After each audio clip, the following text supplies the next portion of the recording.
Dear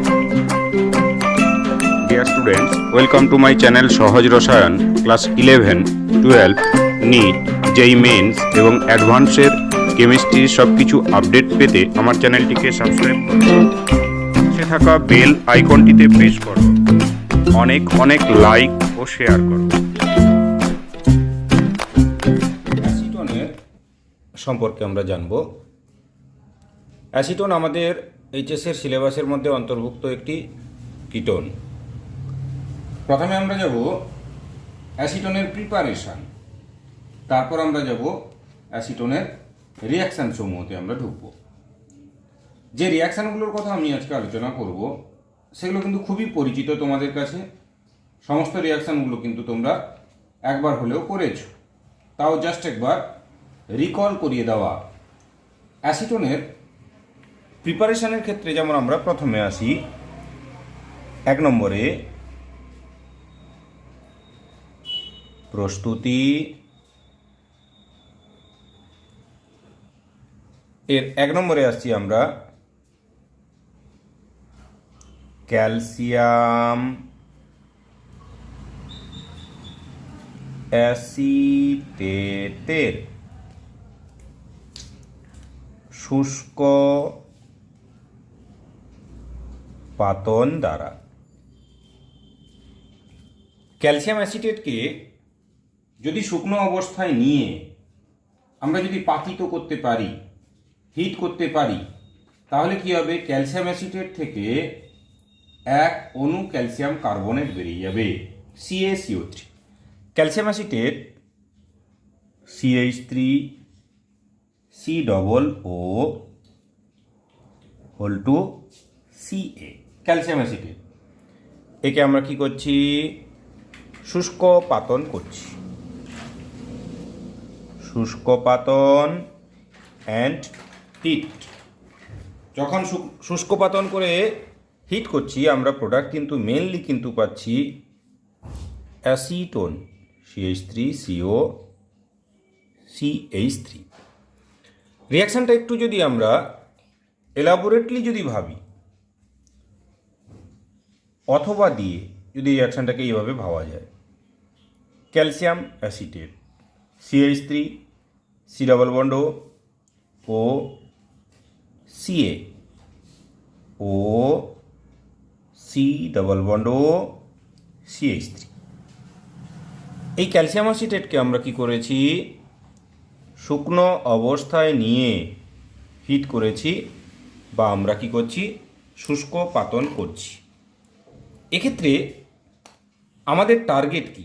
এক্ষেত্রে আমাদের target হচ্ছে CaCO3কে এলিমিনেট করা। CaCO3 এলিমিনেট করে দেওয়া, বের করে দেওয়া। ক্যালসিয়াম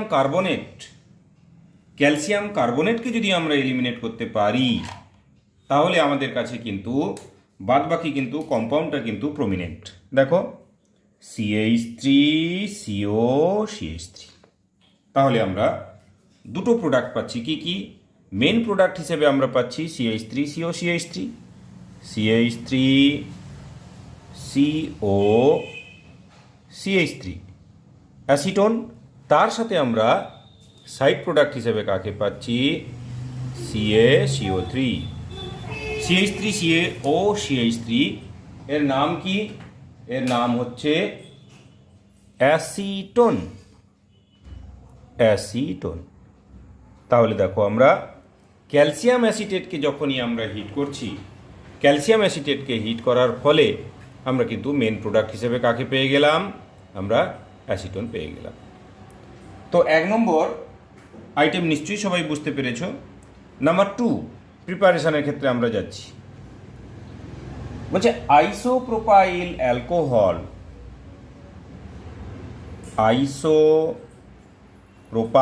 অ্যালকোহল বা আইসোপ্রোপানল এর ডিহাইড্রোজিনেশনের মাধ্যমে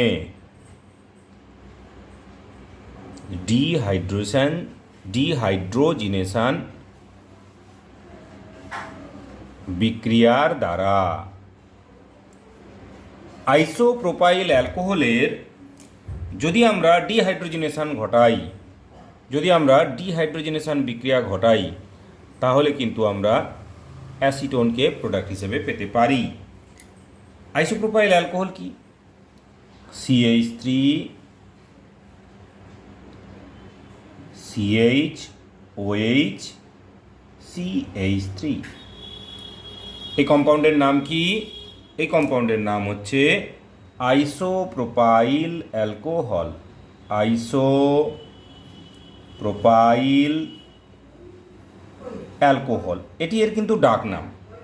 দেখো, ডিহাইড্রোজেনেশনের জন্য আমাদের লাগে কিন্তু generally copper in presence of 300 degree centigrade, 300 degree centigrade উষ্ণতায় যদি আমরা আইসোপ্রোপাইল অ্যালকোহলকে হিট করতে পারি তাহলে কী হবে? ডিহাইড্রোজিনেশন। ডিহাইড্রোজিনেশন কথার অর্থ কি? ডিহাইড্রোজিনেশন কথার অর্থ কি? হাইড্রোজেন বেরিয়ে যাওয়া, দ্যাট ইজ হাইড্রোজেন এলিমিনেট হওয়া, হাইড্রোজেন নির্গত হওয়া। তাহলে আমরা কি জানলাম? ডিহাইড্রোজিনেশন মানে কি? হাইড্রোজেন বেরিয়ে যাবে। এই কম্পাউন্ড থেকে যদি হাইড্রোজেন বেরিয়ে যায় তাহলে আমরা প্রোডাক্ট হিসাবে কি পাবো? আমরা পাবো অ্যাসিটোনকে আমরা প্রোডাক্ট হিসেবে কিন্তু পেতে পারি। ব্যাপারটা কেমন? মনে করো আমি যদি রিয়াকশানটা এইভাবেই নিই, যে বোঝার সুবিধার জন্য আমরা যদি এইভাবেই আলোচনা করি, অথবা দিয়ে আমরা রিয়াকশানটাকে লিখছি কিভাবে? CH3 CHOH CH3। দেখো, আইসোপ্রোপাইল অ্যালকোহল বা আইসোপ্রোপানল যাই বলো না কেন, আমাদের টার্গেট কি? এখান থেকে হাইড্রোজেনকে তাড়াবো। যেহেতু রিয়াকশানের নাম হচ্ছে কি? ডিহাইড্রোজেনেশন বিক্রিয়া, তাহলে হাইড্রোজেনকে যদি তাড়াতে হয়, রিয়েজেন্ট হিসাবে কপার দেওয়া হয়েছে অ্যাট 300 ডিগ্রি সেন্টিগ্রেড। তাহলে দেখো বাদবাকি কম্পাউন্ড হিসাবে কি পড়ে আছে, দেখো এই পোর্শনটা কিন্তু বাদবাকি পোর্শন হিসেবে পড়ে আছে। এই পোর্শনের মধ্যে কে কে আছে? CH3 CO CH3 চলো তাহলে CH3 CO CH3 পেয়ে গেলাম। আর কে নির্গত হয়েছে? যেহেতু ডিহাইড্রোজেনেশন তাই হাইড্রোজেন নির্গত হয়েছে। এই হাইড্রোজেন এখানেও লিখতে পারি আবার নাও লিখতে পারি, এটা তো সাইড প্রোডাক্ট, তাই এটা আমরা দিতেও পারি আবার নাও দিতে পারি। ক্লিয়ার? তাহলে দেখো আমরা নাম্বার 2 আইটেমে আমরা কি জানলাম? যে আইসোপ্রোপানলের ডিহাইড্রোজেনেশনের মাধ্যমেও কিন্তু আমরা কি প্রস্তুত করতে পারি? আমরা অ্যাসিটোন প্রস্তুত করতে পারি। নাম্বার 3 নম্বর আইটেম আমরা কিন্তু আছি কোথায়? আমরা আছি অ্যাসিটোনের প্রিপারেশনে। পরের আইটেমে আসি আবার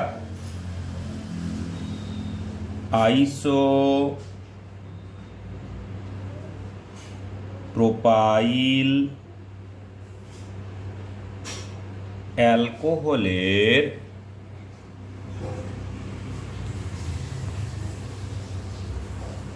নিয়ন্ত্রিত জারণের মাধ্যমে বা জারণের দ্বারা। আইসোপ্রোপাইল অ্যালকোহলকে যদি আমরা নিয়ন্ত্রিতভাবে জারণ করতে পারি, এই নিয়ন্ত্রিত কথাটার উল্লেখ কেন করা হলো? দেখো, আমরা জানি যে 2 ডিগ্রি অ্যালকোহল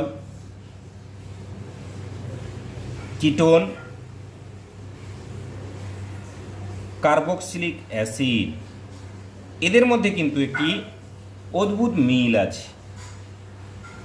2 ডিগ্রি অ্যালকোহলকে যদি আমরা জারিত করতে পারি তাহলে কি উৎপন্ন হবে? কিটোন টাইপের কম্পাউন্ড উৎপন্ন হবে। কিটোনকে আবার জারিত করতে পারলে কি উৎপন্ন হবে? কার্বক্সিলিক অ্যাসিড উৎপন্ন হবে। 2 ডিগ্রি অ্যালকোহলের যদি আমরা জারণ করি, অক্সিডেশন, তাহলে আমরা কি পাবো? কিটোন আবার যদি অক্সিডাইজড হয়ে যায় তাহলে কি উৎপন্ন হবে? কার্বক্সিলিক অ্যাসিড উৎপন্ন হবে। ওই জন্য বলেছে, দেখো, নিয়ন্ত্রিত জারণ মানে আমরা এইটুকু পোর্শনেই যাব। কমপ্লিট অক্সিডেশন আমরা করব না, পার্সিয়াল অক্সিডেশন করব, তাই বলা হয়েছে নিয়ন্ত্রিত জারণ। 2 ডিগ্রি অ্যালকোহলকে সামান্য পরিমাণ যদি জারিত করি আমরা কিটোনে যাব। এখানে আমাদের 2 ডিগ্রি অ্যালকোহল বলতে কে আছে? সেই পরিচিত কম্পাউন্ড কে? Isopropyl alcohol, CH3CHOH CH3। এক্ষেত্রে দেখো আমরা আইসোপ্রোপাইল অ্যালকোহলকে যেহেতু নিয়ন্ত্রিত জারণ, যদি স্ট্রং অক্সিডাইজিং এজেন্ট দিই তাহলে লিখে দিতে হবে নিয়ন্ত্রিত জারণ। স্ট্রং অক্সিডাইজিং এজেন্ট বলতে K2Cr2O7, গাঢ় H2SO4, আর নিচে অবশ্যই লিখব নিয়ন্ত্রিত জারণ। তাহলে আমরা কি পাবো? অ্যাসিটোনকে কিন্তু আমরা প্রোডাক্ট হিসেবে পেয়ে যাব। ক্লিয়ার? তাহলে আমরা দেখতে পাচ্ছি কি, ক্যালসিয়াম অ্যাসিটেটের যদি শুষ্কপাতন করি, ক্যালসিয়াম অ্যাসিটেটকে যদি একটু শুষ্কপাতিত করি আমরা দেখতে পাবো কি, ক্যালসিয়াম অ্যাসিটেট থেকে কাকে পাওয়া যাচ্ছে? Calcium acetate. এটি ক্যালসিয়াম অ্যাসিটেটের অণু। শুষ্কপাতিত করলে এখান থেকে ক্যালসিয়াম কার্বনেট CaCO3 এলিমিনেট হয়ে যাচ্ছে, বাদ বাকি কম্পাউন্ড হিসেবে পড়ে আছে CH3COCH3 অ্যাসিটোন পেয়ে গেলাম। আবার আইসোপ্রোপানল বা আইসোপ্রোপাইল অ্যালকোহল, এটি হচ্ছে আইসোপ্রোপাইল অ্যালকোহল। এই আইসোপ্রোপাইল অ্যালকোহলকে আমরা কপার দিয়ে যদি 300 ডিগ্রি সেন্টিগ্রেড টেম্পারেচারে হিট করি তখন কিন্তু হাইড্রোজেন বেরিয়ে যাচ্ছে। এই হাইড্রোজেন নির্গত হওয়াকে আমরা কি বলছি? ডিহাইড্রোজিনেশন। তাহলে ডিহাইড্রোজিনেশনের জন্য আমাদের প্রয়োজন কপার 300 ডিগ্রি সেন্টিগ্রেড। এক্ষেত্রে আমরা কিন্তু জানি যে ডিহাইড্রোজিনেশন যদি আমরা এইখানেই যদি লিখে নিই মনে রাখার সুবিধার জন্য বিশেষ দ্রষ্টব্য দিয়ে, যে 1 ডিগ্রি অ্যালকোহলকে যদি কপার 300 ডিগ্রি সেন্টিগ্রেড উষ্ণতায় হিট করি, মানে আমরা ডিহাইড্রোজিনেশন যদি করি, তাহলে আমরা পাবো কি? অ্যালডিহাইড। কি পাবো? অ্যালডিহাইড পাবো। সেম টাইপের 2 ডিগ্রি অ্যালকোহলকে যদি আমরা ডিহাইড্রোজিনেশন করি কপার 300 ডিগ্রি সেন্টিগ্রেডে, তখন কিন্তু আমরা পাবো কিটোন। এটি কিন্তু আমাদের কিন্তু মনে রাখার ভীষণ দরকার আছে। এক্ষেত্রে কিন্তু আইসোপ্রোপাইল অ্যালকোহল এটি একটি 2 ডিগ্রি অ্যালকোহল, এটি 2 ডিগ্রি অ্যালকোহল। এই 2 ডিগ্রি অ্যালকোহলকে যখন কপার দিয়ে 300 ডিগ্রি সেন্টিগ্রেড টেম্পারেচারে আমরা ডিহাইড্রোজিনেশন করছি তখন কিন্তু আমরা প্রোডাক্ট হিসেবে অ্যাসিটোন পেয়ে গেছি। ক্লিয়ার? থার্ড প্রসেস, আইসোপ্রোপাইল অ্যালকোহলকে যদি আমরা নিয়ন্ত্রিতভাবে জারণ করতে পারি। এখানে এই কথাটা ভীষণ ভাইটাল। নিয়ন্ত্রিত কেন না? আমরা জানি 2 ডিগ্রি অ্যালকোহলকে জারিত করলে কিটোন আসবে প্রথমে, সেই কিটোন আবার পরবর্তীকালে জারিত হয়ে কোথায় চলে যাবে? কার্বক্সিলিক অ্যাসিডে চলে যাবে। আমাদের টার্গেট কিন্তু 2 ডিগ্রি অ্যালকোহল থেকে কোথায় যাচ্ছি? আমরা কিটোনে যাচ্ছি। এটি আমাদের টার্গেট। যেহেতু 2 ডিগ্রি অ্যালকোহল থেকে আমরা কিটোনে যাচ্ছি, তাহলে আমাদের কিন্তু পার্সিয়াল অক্সিডেশনের প্রয়োজন বা নিয়ন্ত্রিত জারণের প্রয়োজন, যে কারণে এখানে কিন্তু বলা হয়েছে যে নিয়ন্ত্রিত জারণ। এই নিয়ন্ত্রিত জারণের জন্য আমরা যদি স্ট্রং অক্সিডাইজিং এজেন্টকে আমরা ইউজ করি, K2Cr2O7 দিয়ে যদি জারিত করি, তাহলে অবশ্যই আমরা লিখে দিব নিয়ন্ত্রিত জারণ। আর যদি PCC বা কলিন্স বিকারক বা জোন্স বিকারক এগুলো দিয়ে যদি জারিত করি, তাহলে কিন্তু আমার আর নিয়ন্ত্রিত জারণ কিন্তু লেখার দরকার নেই। কারণ এরা হচ্ছে কি? এরা হচ্ছে উইক অক্সিডাইজিং এজেন্ট, দুর্বল বা মৃদু জারক। ক্লিয়ার? তাহলে আমরা যদি মৃদু জারক ইউজ করি, PCC, পিরিডিনিয়াম ক্লোরোক্রোমেট বা কলিন্স বিকারক বা জোন্স বিকারক, এই টাইপের আমরা যদি মৃদু জারক পদার্থ লিখি, তাহলে কিন্তু আমাদের নিয়ন্ত্রিত জারণ লেখার দরকার নেই। কিন্তু যদি আমরা K2Cr2O7 এর মতো কোনো স্ট্রং অক্সিডাইজিং এজেন্টের কথা ভাবি, সেক্ষেত্রে কিন্তু আমাদের কিন্তু নিয়ন্ত্রিত জারণ কিন্তু লিখতে হবে। আমরা কিন্তু মোটামুটি অ্যাসিটোনের যে প্রিপারেশনের 3টি স্টেপ কিন্তু আমরা ক্লিয়ার করে ফেলেছি।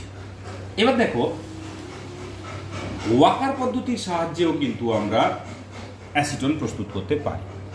ওয়াকার সিনথেসিস বা ওয়াকার প্রসেসের মাধ্যমে আমরা কিন্তু সহজে অ্যাসিটনকে প্রস্তুত করতে পারি।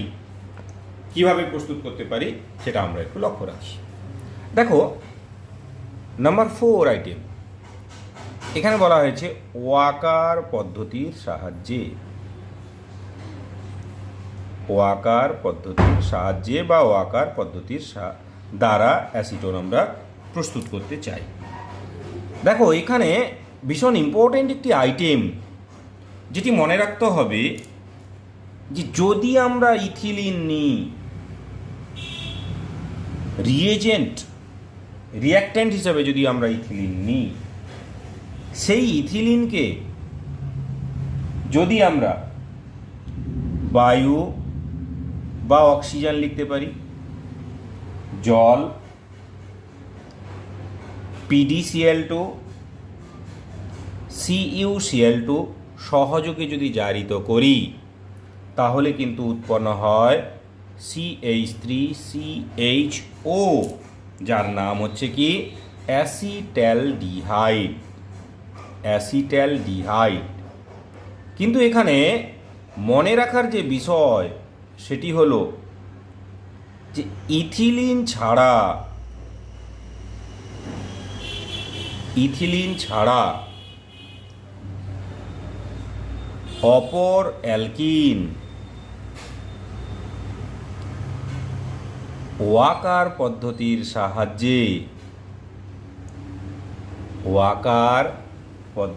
সাহায্যে কিটোন জাতীয় যৌগ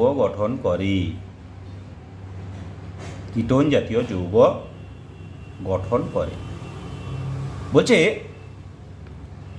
ইথিলিন ছাড়া, এখানে আমরা দেখতে পাচ্ছি এটা কি ইথিলিন, এই কম্পাউন্ডটি হচ্ছে ইথিলিন।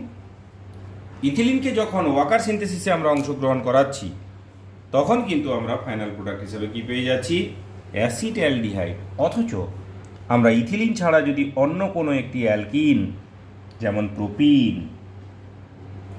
প্রোপিনকে যদি আমরা ওয়াকার সিনথেসিসে অংশগ্রহণ করাই, কি দিচ্ছি তাহলে?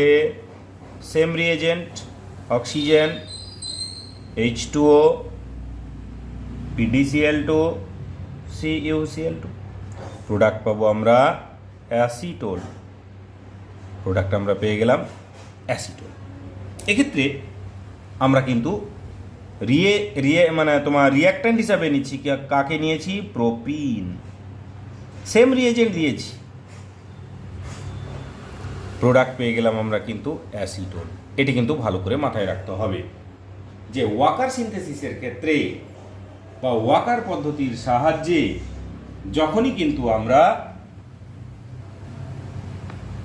ইথিলিন ছাড়া অন্য কোনো অ্যালকিনের বিক্রিয়া ঘটাবো, আমরা কিন্তু কিটোন জাতীয় যৌগ পাবো। আবার বলছে দেখো, অ্যালকাইনের জল যোজনের মাধ্যমেও আমরা অ্যাসিটোন প্রস্তুত করতে পারি। অ্যালকাইনের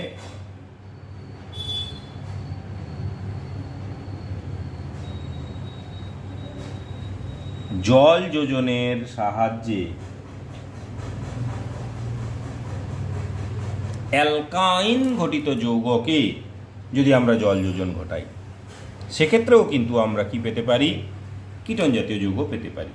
সেখানে একটা জিনিস মনে রাখার দরকার আছে, এখানেও একটা এক্সেপশনাল কেস আছে, যে অ্যাসিটিলিনকে যদি আমরা জল যোজন করি 1% HgSO4, 20% H2SO4, 60 ডিগ্রি সেন্টিগ্রেড থেকে 80 ডিগ্রি সেন্টিগ্রেডে যদি আমরা হিট করি, আমরা প্রোডাক্ট পাবো CH3CHO। কি বলা হলো? যে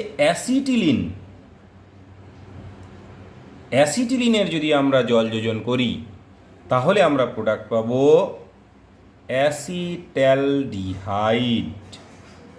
অথচ অ্যাসিটিলিন ছাড়া অপর যদি কোনো আমরা অ্যালকাইন যদি নিই, বলছে অ্যাসিটিলিন ছাড়া তাহলে এক্ষেত্রেও আমাদের বিশেষ দ্রষ্টব্য দিয়ে মনে রাখার খুব দরকার আছে যে অ্যাসিটিলিন ছাড়া অপর অ্যালকাইনের জল যোজনের ক্ষেত্রে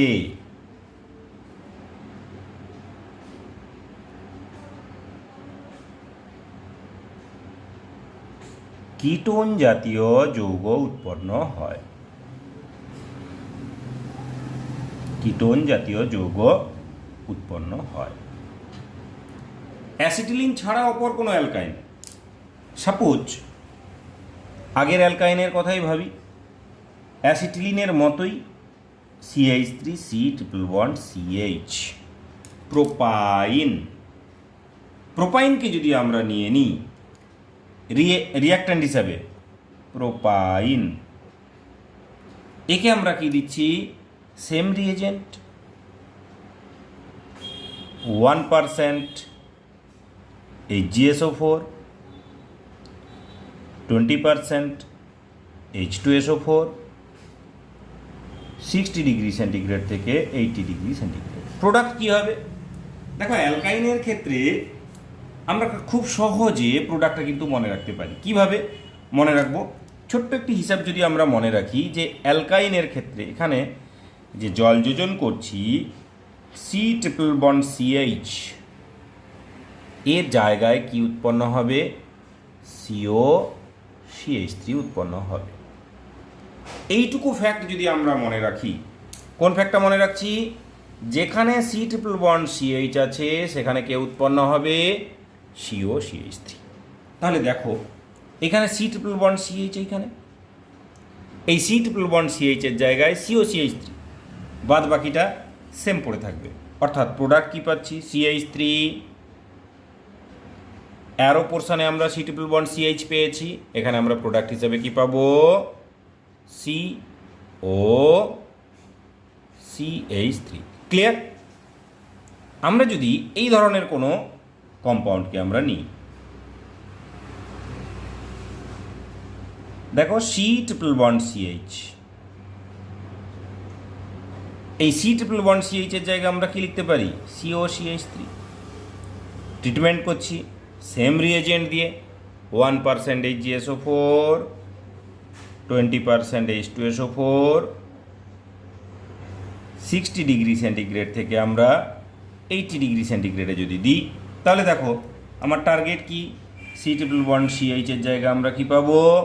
COCH3 আমরা পাচ্ছি। তাহলে বেঞ্জিন রিং, মাথায় COCH3।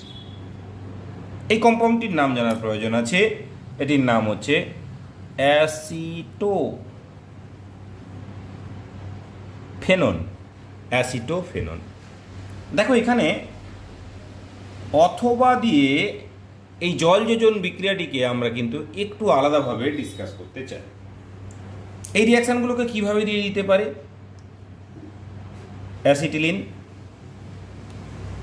1% HgSO4 না দিয়ে এখানে দিয়ে দিল কি? Hg2+। H2SO4 না দিয়ে কি দিয়ে দিল? H+। 60 থেকে 80 ডিগ্রি ইন্ডিকেট না করে কি দিচ্ছে? হিট। ব্যাপারটা কি? যেহেতু HgSO4 ভাঙলে কি গঠন করে? Hg2+ আর SO4 ডবল মাইনাস।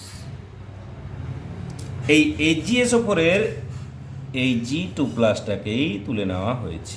দেখো Hg2+। আবার এক্ষেত্রে আমরা কি দেখতে পাচ্ছি? H2SO4ও ভাঙতে পারে। H2SO4 ভাঙলে কি হবে? H+, HgSO4-, তাই সেখান থেকে আমরা H+ নিয়েছি। তাহলে এটা হচ্ছে সেম রিয়াকশান। প্রোডাক্ট কী হবে? CH3CHO। তাহলে 1% HgSO4 লেখা বা Hg2+ লেখা সেম জিনিস, H2SO4 লেখা বা H+ লেখা এটাও কিন্তু সেম অর্থ বোঝায়। আবার যদি এইভাবে দেয় রিয়াকশানটাকে,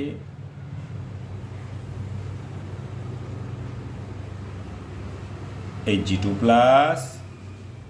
H+, হিট, প্রোডাক্ট কিন্তু আমরা সেম প্রোডাক্ট কিন্তু পেতে পারি, CH3CO CH3, অথবা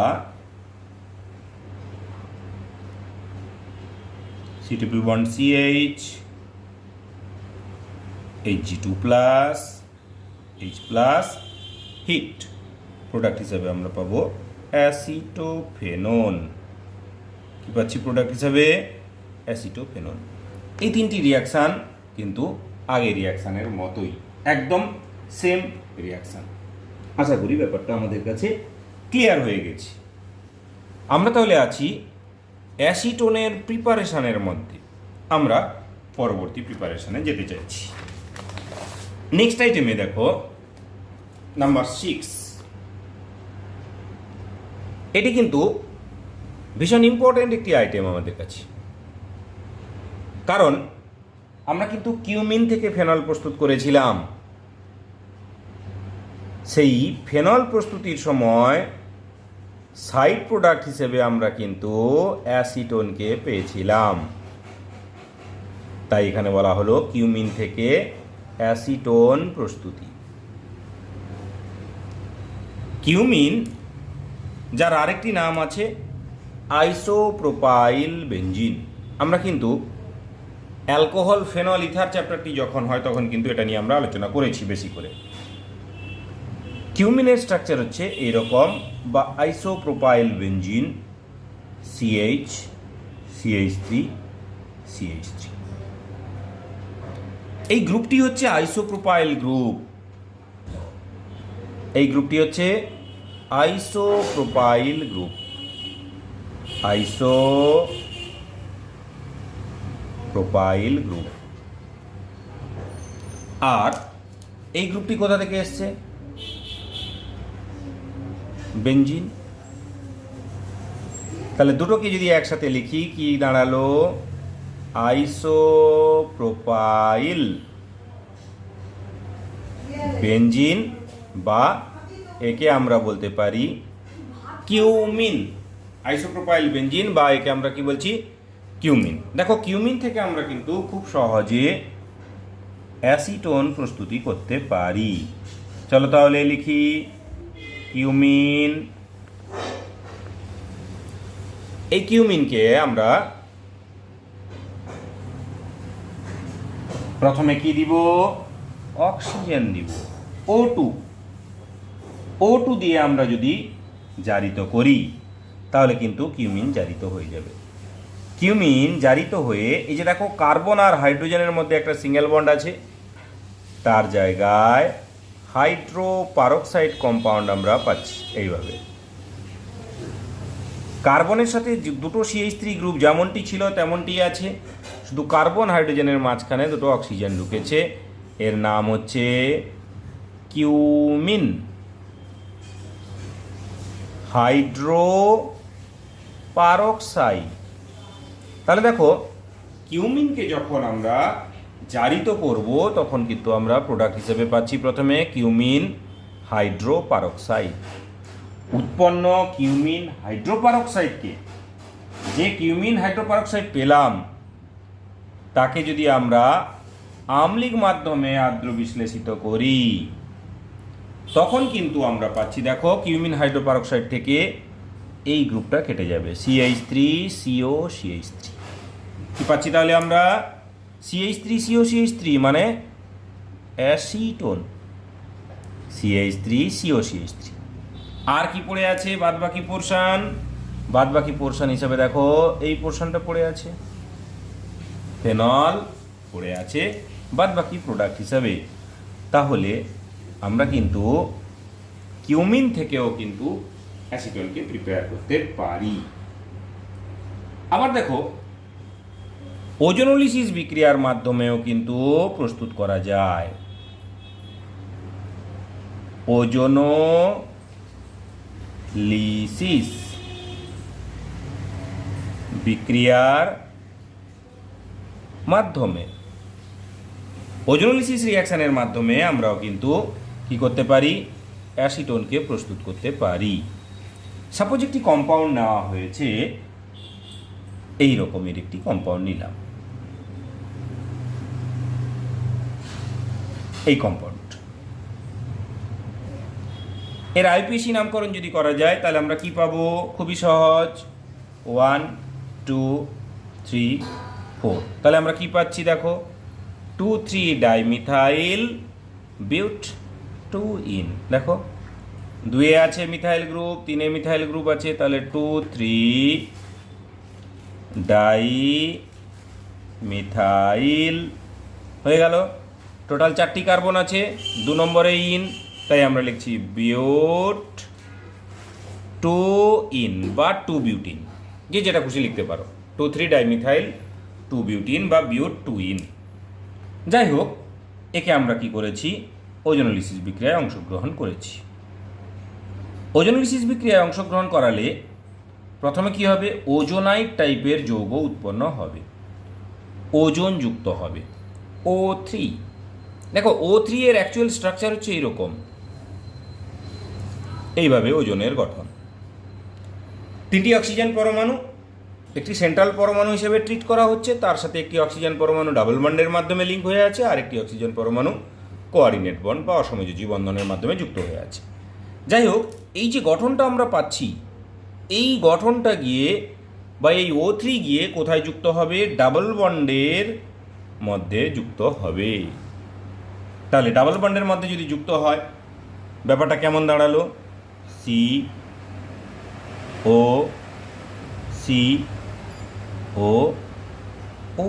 এইভাবে কিন্তু যুক্ত হয়ে গেল। বাদ বাকি CH3 গ্রুপ যেমনটি ছিল তেমনটি কিন্তু থাকলো। CH3 এটি হচ্ছে একটি ওজোনাইট কম্পাউন্ড। কার? না 2,3 ডাইমিথাইল বিউট 2ইনের ওজোনাইট। তাহলে আমরা কি বুঝলাম? এই যে ওজোন ডাবল বন্ডে এসে যুক্ত হয়ে গেছে, যাকে আমরা বলছি যুত বিক্রিয়া। এরপরে এই ওজোনাইট কম্পাউন্ডকে আমরা কি করব? জিঙ্ক চূর্ণ আর জল দিব। যখনই জিঙ্ক চূর্ণ আর জল দিচ্ছি, আমরা উপরের অক্সিজেনটাকে যদি অফ করি, উপরের অক্সিজেনকে অফ করলে আমরা কিন্তু দুটো প্রোডাক্ট পেয়ে যাচ্ছি। কি কি প্রোডাক্ট? দেখো, ডান দিকে একটি প্রোডাক্ট, কি সেটা? CH3CO CH3, clear? আবার দেখো বাম দিকের একটি প্রোডাক্ট, কি প্রোডাক্ট? CH3CO CH3, clear? তাহলে উপরের অক্সিজেনটাকে যদি অফ করি, ডান দিকে পাচ্ছি CH3CO CH3, বাম দিকেও পাচ্ছি CH3CO CH3। দ্যাট ইজ আমরা 2 অণু কিন্তু অ্যাসিটোনকে আমরা প্রোডাক্ট হিসেবে পেতে পারি, অ্যাসিটোন। তাহলে দেখো, ওজোনোলিসিস রিঅ্যাকশনের মাধ্যমে আমরা অ্যাসিটোনও কিন্তু খুব সহজে প্রস্তুত করতে পারছি। এই ছিল আমাদের অ্যাসিটোনের প্রিপারেশান। আজকে আমরা অ্যাসিটোনের প্রিপারেশান জানলাম, পরের দিন আমরা অ্যাসিটোনের রিঅ্যাকশান সমূহ নিয়ে আলোচনা করব। ওকে, বাই।